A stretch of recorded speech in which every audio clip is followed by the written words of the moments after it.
All right. Well, with that, welcome to Section 31, episode number 372. I'm Dan Hammond. And I am Rogue Schindler. This week, we're going to talk about all sorts of things, and there might be a Star Trek reference at some point. We'll see how it goes. But it's been a while since we chatted. Has anything been going on? We put together cards. That was 2 weeks ago, right? We did. All right. A new set came out. Yes. Which we got a very minor spoiler for one of the cards. It turns out we were right. It was a Bashir. It wasn't a Section 31 Bashir, but it was a TNG Bashir. That was kind of cool. Yeah, that was all right. All right. Well, I like to cross over. There was a Bashir in the TNG set for quite a while, I think, way back in the first edition set.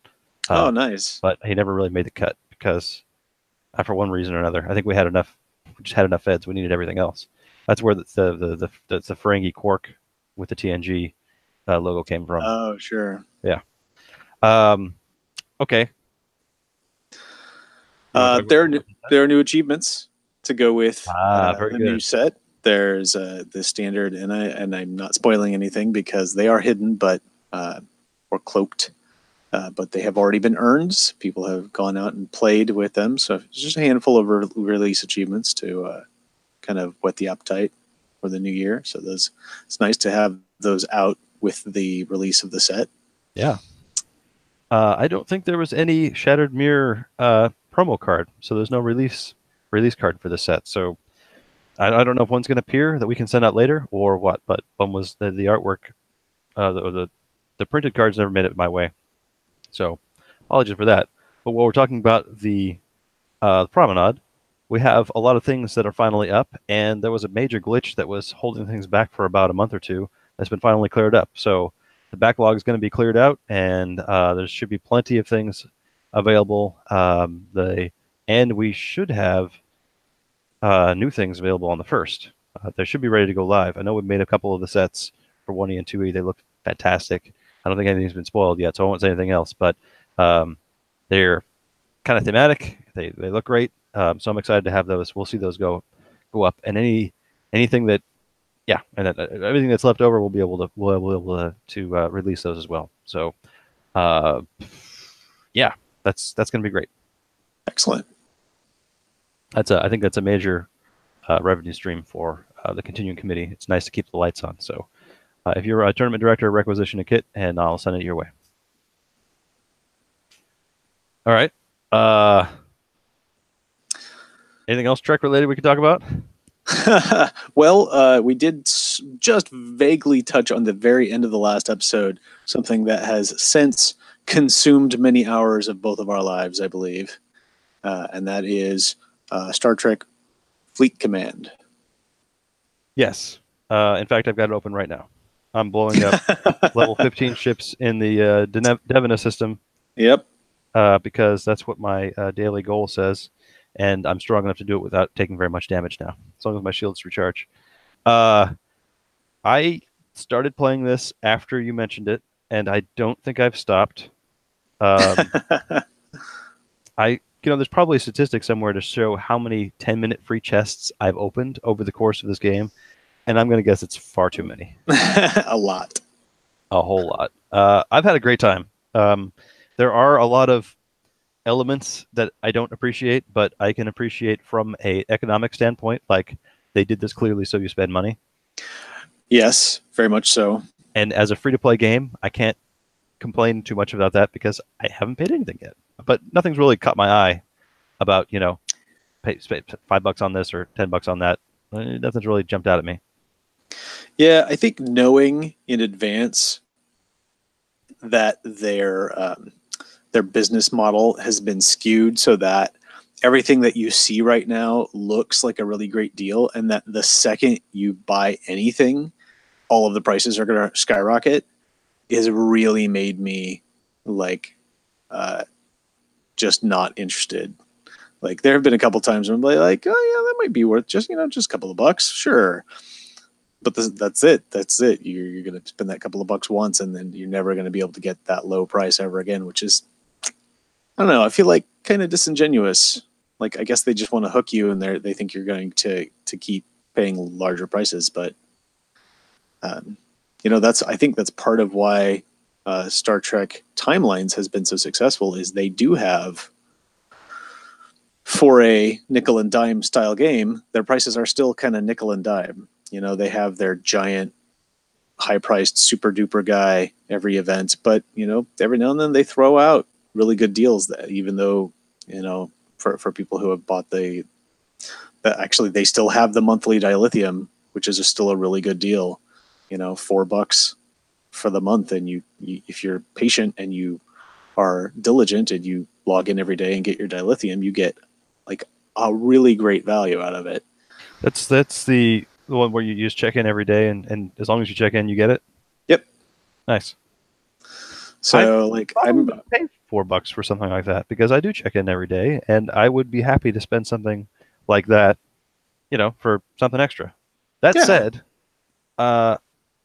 there was there was a ship deal a little while ago, which I've seen a bunch of those ships just racing around wrecking people. Oh yeah, the jellyfish. Yeah, exactly.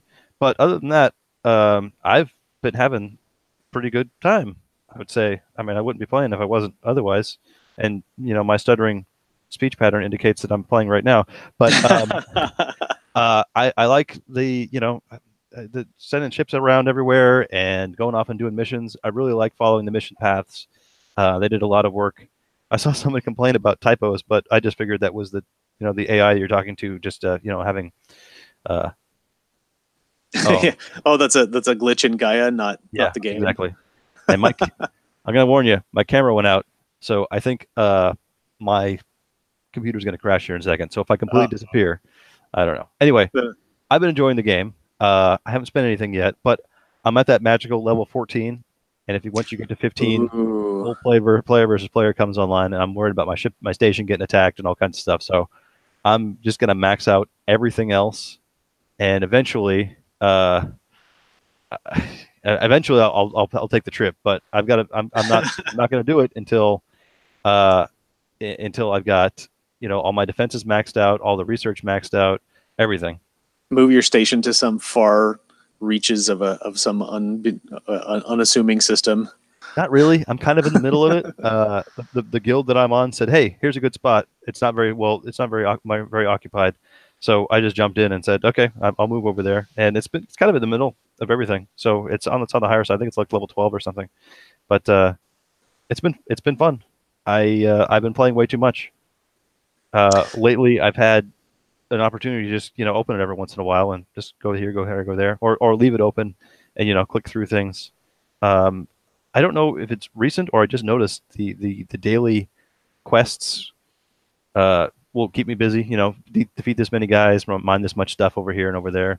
Between that and the constant as the ships level up and you can do more and fight more and more things, the ridiculously overpowered quests that seem like, okay, I'm never going to be able to fight this 6,000 level ship. Well, now my ship is level 6,000, so now I can finally go track that down, and this thing that's been hanging over me for 2 weeks.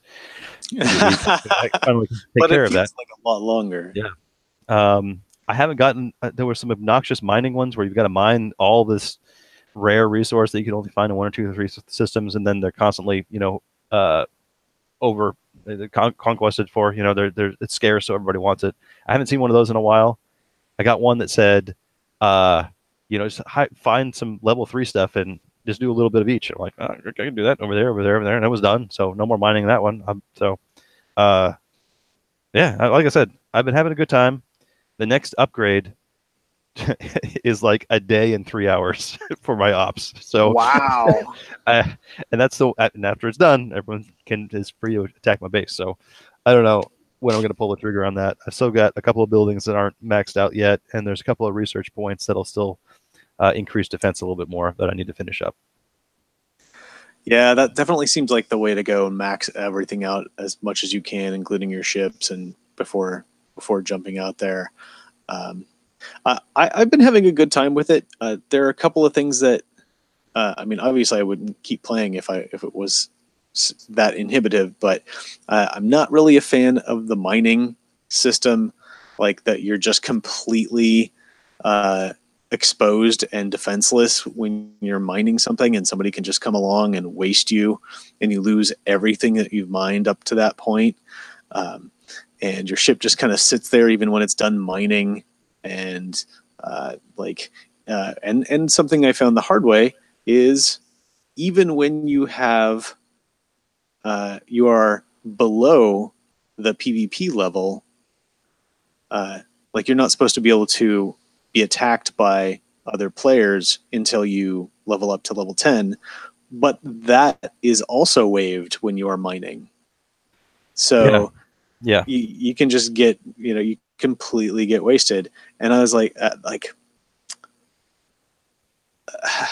just the barest minimum of some kind of sense to it would be helpful. Like, when your ship is done mining, it automatically recalls and returns your base. Like, Or when your ship returns to your base, it automatically starts repairing. Either of those two things I think would be great. yeah, Just a little uh, automation. yeah.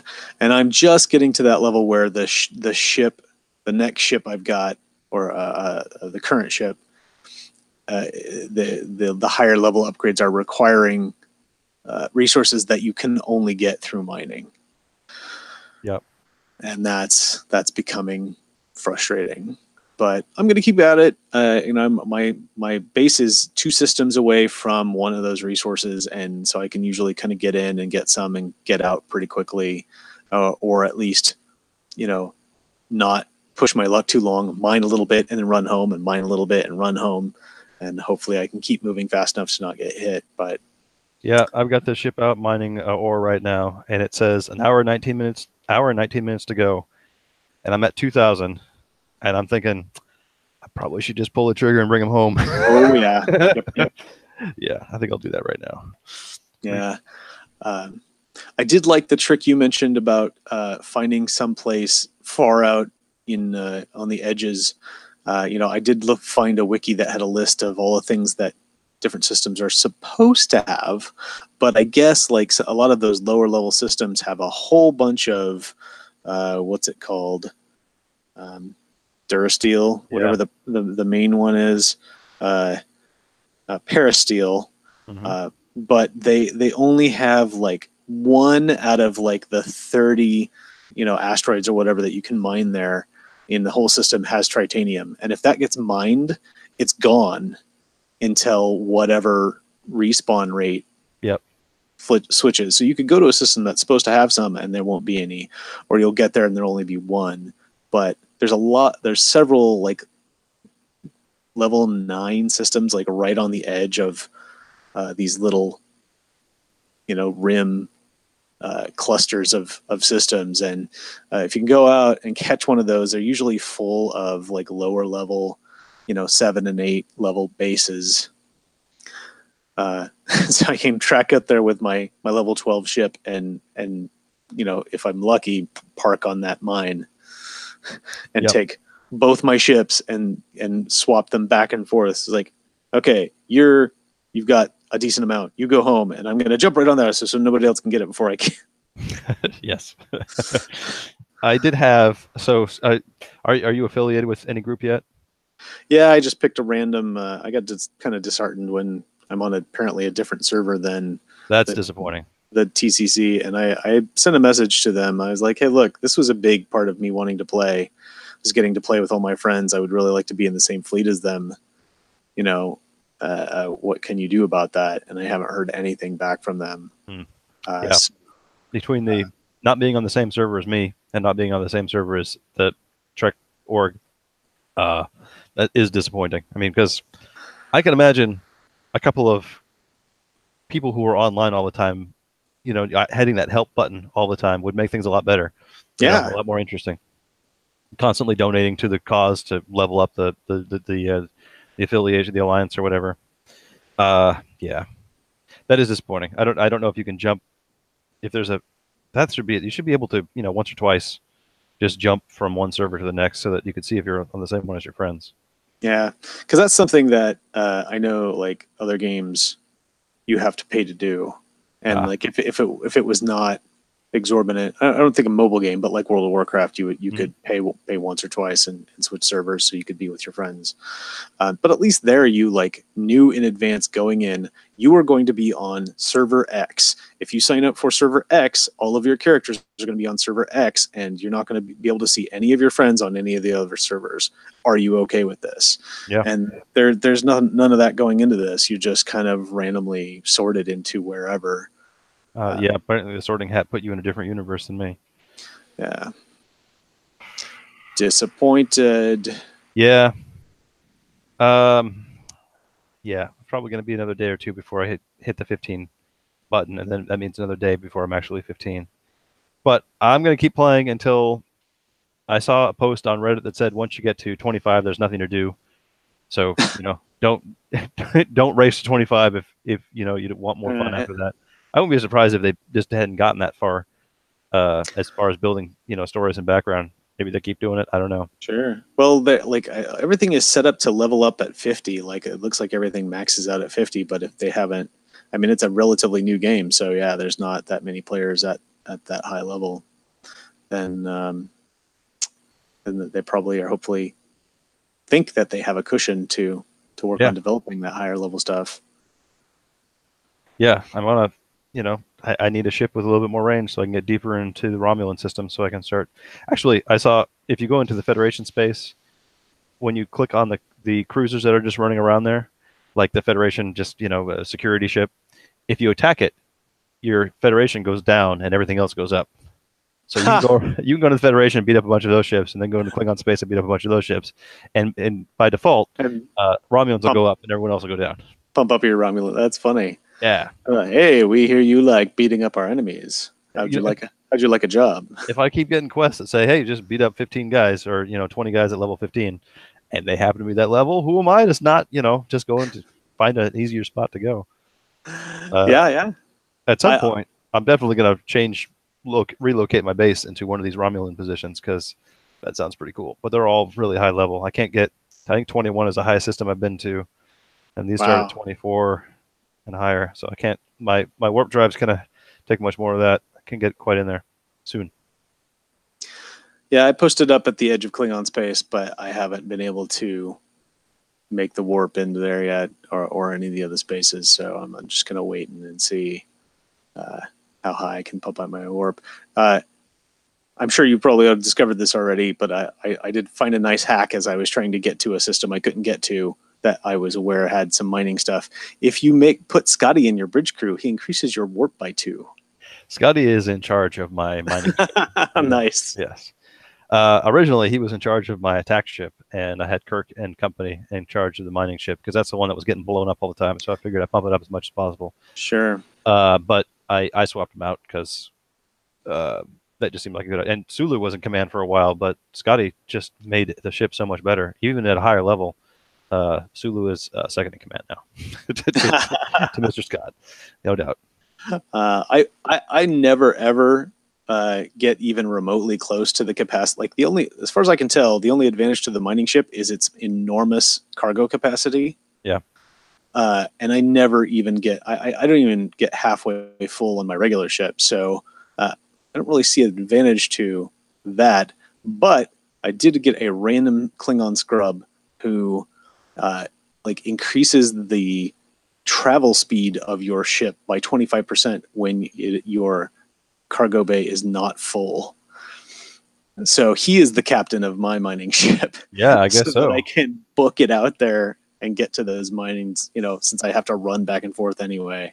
Yeah, nice. Uh, Right on. Yeah, I'm looking forward to unlocking some better characters than the garbage cadets we have.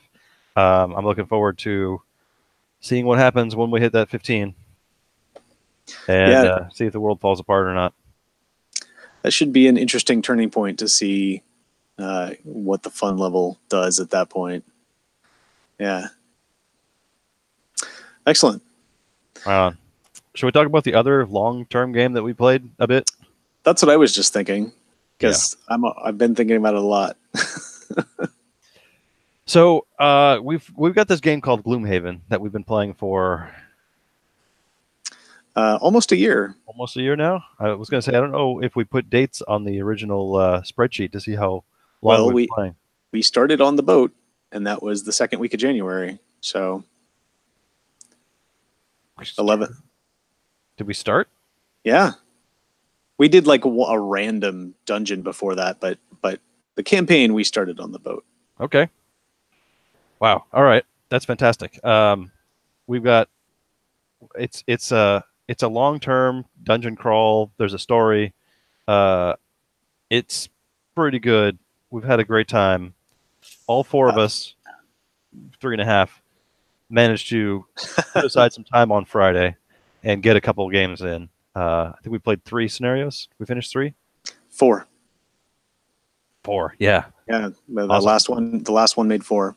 Okay, and it was just such a great time because everyone has their own class that they play, and all the classes play their own way. Everyone's mostly going for the same goal, although everyone wants to do a little side quest along the way. And since everyone plays differently, you get to know your character and you kind of get to know everyone else's, but after maybe 10 games, 12 games, 15, 20 games, your character retires because you meet some global goal and you open up a new one that you've never played before, or at least No, that's how we've been doing it, right? a personal goal. Right. Yeah, Right. everybody has their own personal goal to accomplish while adventuring, and when they meet that, then they really have no motivation to go out adventuring anymore. They've done what they wanted to do, and then they go and retire.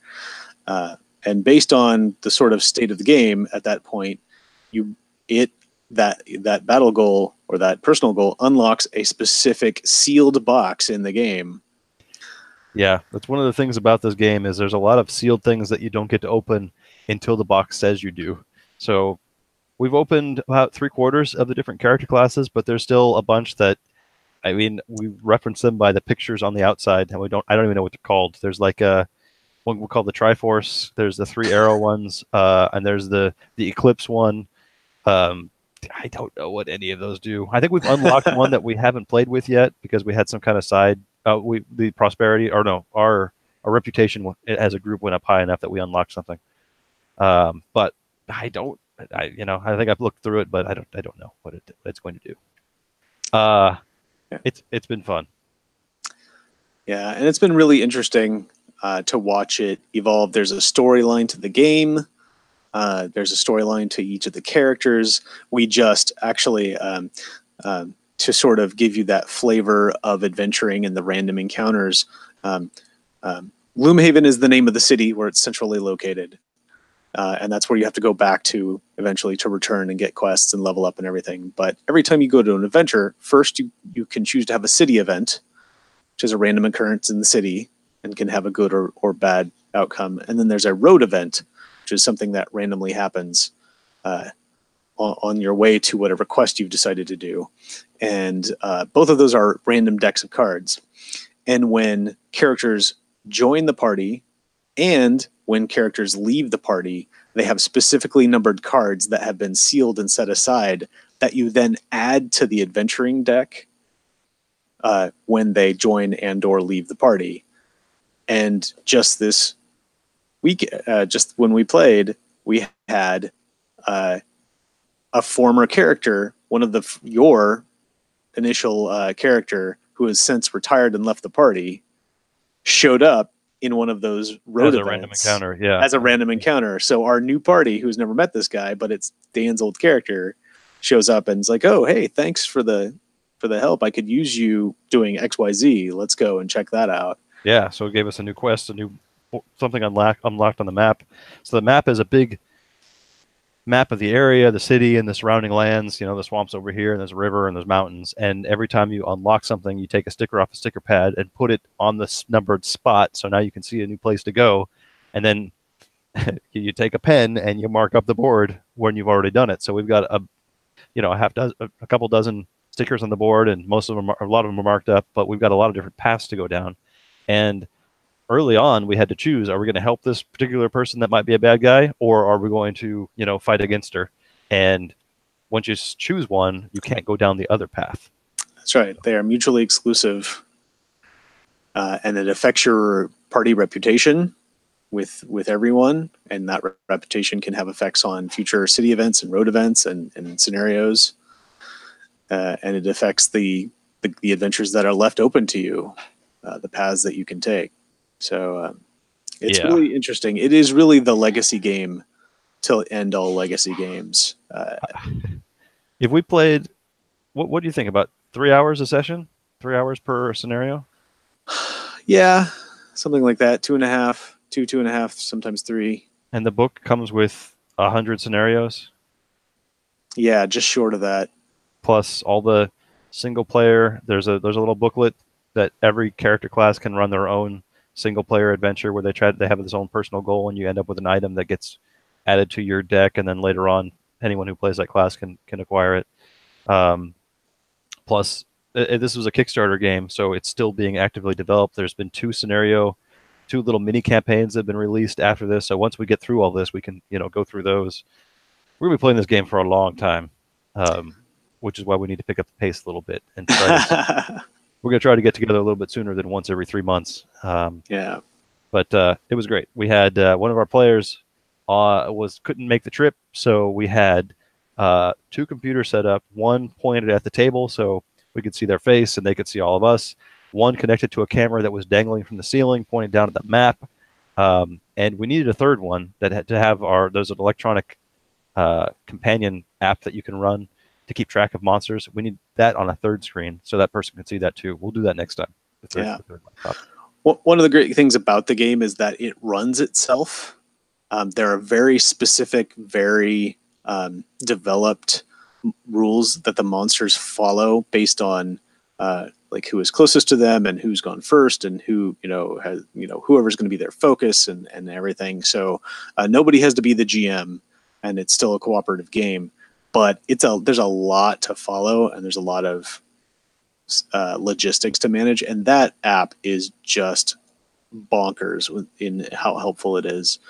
So if you do end up deciding to explore this game, I definitely recommend that. What was we always do this. What I think it was DM Dungeon Master. That sounds right. Gloomhaven DM. Yeah, I'm sure if you search that, it'll come up. Yeah. Gloomhaven DM, I think, is what it is. I actually just found out today because as you mentioned, this was a Kickstarter a couple of years ago, and it just sold out like crazy. And we got it through a second Kickstarter. They did a second edition because it was so popular and so in demand. And it's just finally getting into like a regular run. I actually found it on Amazon today while I was shopping for Christmas presents for my family. My dad's side of the family, I always get a game for the whole family, something new that they'll find interesting. This is a little on the pricey side to get for them as a gift, but it was actually at pretty close to the Kickstarter price. I mean, it is a big box. There's a lot of stuff that comes to it, and but I would have to agree that it's worthwhile. And there's the app, Gloomhaven Dungeon Master. So it's not only like a math tracker, but you can plug all your data into it, put in all your levels, and it figures out your average party level. You put in your scenario number, and it knows the details of that scenario, what monsters are supposed to be in there, and you can use the app to add those monsters into your tracker. And based on the number of characters you have, it'll tell you how many of those are supposed to be in each room, how many of them are supposed to be regular level, how many of them are elite, gives them correct powers and the correct number of hit points. And then there's even a tracker for the elements. There's a whole elemental aspect of the game where elements are generated and used up, and it will track that for both the monsters and the players. Just a really helpful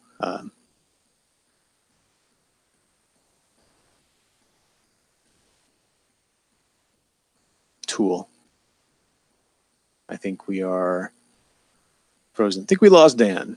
And as this happened the last couple of times when this has happened, I am not entirely sure if the feed is still going without the host. So we'll go ahead and keep talking about it. But one of the things that we did manage in our sessions, our 4 sessions, is to have another character retire. As we mentioned, everybody has their own personal goals, and my character's personal goal was met. Hey, you're back. Hey. Yeah, well, we'll see if this. It still says broadcasting, so we'll see if that works. Yeah, I wasn't entirely sure if I would keep broadcasting while you were gone, so I just kept talking. Really? You're able to do that? Surprise. I know, right? All right. Uh, What were you talking about? I was just saying that my character finally met its battle goal, which is, Yes. or my personal goal, which was interesting since my first character on the boat was one of the first to retire really quickly because it had a fairly attainable goal if you were paying attention: kill 20 different types of creatures. Oh, yeah. And I didn't even think it would be so easy. And I was like, yep, track, tick, tick, being very careful to track it. And he was a scoundrel, very roguish character, so it was really easy for him to get in and get the kill for those. And so this last character I played since then, basically since the boat, and all the way through, and just got to level 9 at the beginning of our, I think our first adventure. Capped out. And capped out. Got to get the highest level card and use that. It was really fun. So I really felt like I got a good full experience with that character. I had a really good time. One of my first good experiences tanking in a party, which I'd never really that never appealed to me, but I had a lot of fun doing it with this character. So finally hit my personal goal in the end of the last game and unlocked a new character that I have to say is pretty apropos for my personal playing, and I'm really excited to get in and play, having read some of the cards. Now, it's not going to come in at level 1, which Right. would be weird. Luckily, the way this works out is as we progress, the game itself sort of evolves with us, and the city's prosperity is measured by that progress. So we just hit prosperity level 5 for the city, and new characters, as they come in, as old characters retire, start at the prosperity level of the city. So I'll be coming in at level 5 and being able to join, which is just about right because I think the rest of the party is 6, 6, and 7. Yeah, I think so. We should really keep track of that somewhere on here. Yeah, I think, man, you played it from level 3 to level 9. That's probably about as long as anybody played a character. So, and my only the only downside is when you start at first level, you really get to play with those first starting, whatever, 9, 10, plus the 3 random, the X cards, and get to know how they work. And, you bring in one card at a time as you progress. When you jump in at level 5, or I think I jumped in at level 4 for my the character that I'm playing now, I felt like I didn't really know what was going on. You had to make a lot of choices, and you got to live with them for a lot of games if you make a bad one. Yeah, that can be tough. I know there are some varying opinions. I've stayed completely spoiler free. I haven't read ahead of anything. I think you are the same or similar. Yeah. I know Brian is just like, I do not care. Tell me everything. I want to know all the things. And so he's found like all these strategy guides. He knows what all the goals unlock, what all the characters we haven't seen yet are and what they do. And so we were chatting a little bit as I was trying to build up my character. And he's like, well, they're like, this is the most effective way they're saying to optimize this. But I think I like what you're doing because you can kind of find your own way. And it was like, it looks like a lot of those are sort of munchkin-y. This is how I'm going to get the most out of my character doing my thing. And they seem to sort of ignore the cooperative party aspect of it. Yeah. My new character, especially, is very supportive of a support character, and it's like that's great that it can also be a power gamer character, but I like the supportive aspect of it. I'm going to see how that works out. Yeah, I have once I've unlocked the character and I've read through the first look cards. I know there's a lot of guides online. I made my choices and I went and checked up against the guide to see. Well, let's see if I'm being efficient or if I'm going off on my own path. And there's a lot of there's enough discussion on the Reddits and the board game geek pages to pretty much take any side you want. So I don't know. I feel like I use that knowledge to help confirm what I've already decided. Help me feel better about my choices. But yeah, I Nice. also have not been reading ahead or know what's going to happen next. So yeah, I'm looking forward. The class I unlock is the one that we already unlocked for having a the party level. Sorry, the party reputation behind Reputation. enough. Yeah, to get to that magical number. So I'll probably take it since no one's played it yet. That seems appropriate. Looks pretty Uh, badass. yeah, I remember Yeah. flipping through it, but it's sun scorch or something like that. I don't know. Yeah. It reminded me a lot of Kyra. Ah, okay, sure. Yeah, bringer of light. Yeah, okay, Yeah. cool. And my overall arcing quest was to kill like 5 bandits and cultists or something, and we knocked out 10 of those in one day. So I felt pretty good about that. I mean, another adventure or two with those kind of bad guys, and I might be able to put this guy away for a while. I've been enjoying it. It's been an interesting. So it's a summoner, so I've got a lot of things on the board to keep track of, and they go off and do their own things. I'm going to be at a loss next time we play without the big bear, your sidekick on the board all the time to take control of every once in a while. But on the other hand, you should be since I have so many things on the board, your bardic whatever should be affecting them all, so that should be fun Oh my too. god. Yeah, that'll be insane. Yeah, so hopefully we have a few games to get that dynamic played out. That'd be fun. Nice. Well, I'm looking forward to trying that out again when we can all get together. But unfortunately, really the only downside I can think of with this game is the general downside of any legacy game, which is you have to have the same number of people, not just same number, but the same group of people every time you play.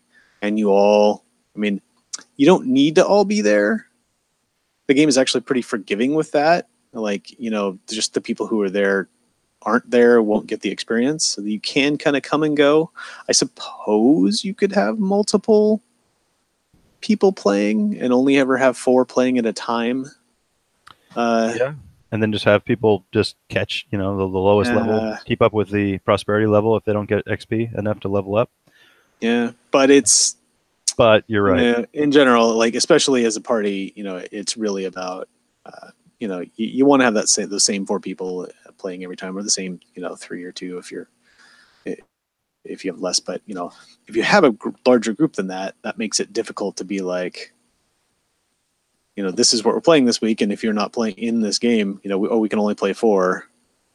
So usually that means we don't get to play, or we have to go and schedule something else, and that's extraordinarily difficult. Yes. Yeah. It seems like something that we're only going to get to play if we plan it well in advance. Yeah. So we try. Yeah. Right on. Yeah, like we said, we're hoping we can get together again in January. We kind of picked out a few dates. Maybe one of them will work, and then we'll give an update. Yeah. I did see a couple events. Speaking of events on the schedule coming up, have did you know that we're playing cards at the end of the month? What? This month or next month? I saw tournaments on the 30th. There's a constructed 2E tournament. So some of us, I guess. Oh, okay. You're talking about other people then. Yeah, I guess so. There's a constructed 2E event on the 30th of December, and Tribbles to follow. Looks like JD's running an event, so I might I might have to jump in and be the fourth to go play that because right now they've got 3 people signed up. That could be fun. It's been a while since I played second edition. There is a Yeah. constructed event on the 9th of February, and if you recall, this is one that's been here for about 5 years or whatever. Finally, it's here. Yeah. You get pushed out again. I don't know. Charlie's signed up to play that one. I don't think he's going to make it, but it is scheduled for that random Sunday in February down at Arby's. So we'll make that happen. Yeah, we'll see. I think it'll be fun. So I had to make a tournament for some reason, and I just made it on some random date, right? And then was it JD that just signed up for it? Yeah, I think so. I did too. And I didn't notice. And I was planning on deleting it, and they won't let you delete when there's people in it. It's Yeah, like, what the heck? well, it's going to be funky because it's listed as open. Oh, joy. Yeah, so we might have to make some changes. No, we'll all get an achievement. If you want me to show up, no, I'm going to cancel that achievement. Just delete them all. I'm going to play Rogue Borg Mercenaries. Then there will be a Rogue Borg absent. All right. Maybe not. Okay. Well, we'll just, yeah, I'll see if I can change it. Otherwise, we'll just play normal OTF. Yeah, you'll be entertained. Speaking of Rogue Borg or Rogue things, shoot, I forget. I think Sean tagged me in it on Facebook. It was a D&D Scrabble comic, and the first square is a barbarian drinking at a bar. It says, "You can't spell barbarian without bar," twice. And then a ranger getting it's like, "You can't spell ranger without anger." And then an orc sorcerer, it's like, "You can't spell sorcerer without orc." And then a very annoyed looking rogue says, "You can't," and it's the name is Rouge, and he just says, "You can't spell." Awesome. All right. And on that note, we're clearly out of intelligence for the evening, but we'll be back, I think, in the new year, because next Monday is Christmas Eve. The following Monday is New Year's Eve. There's not going to be any tournaments happening here.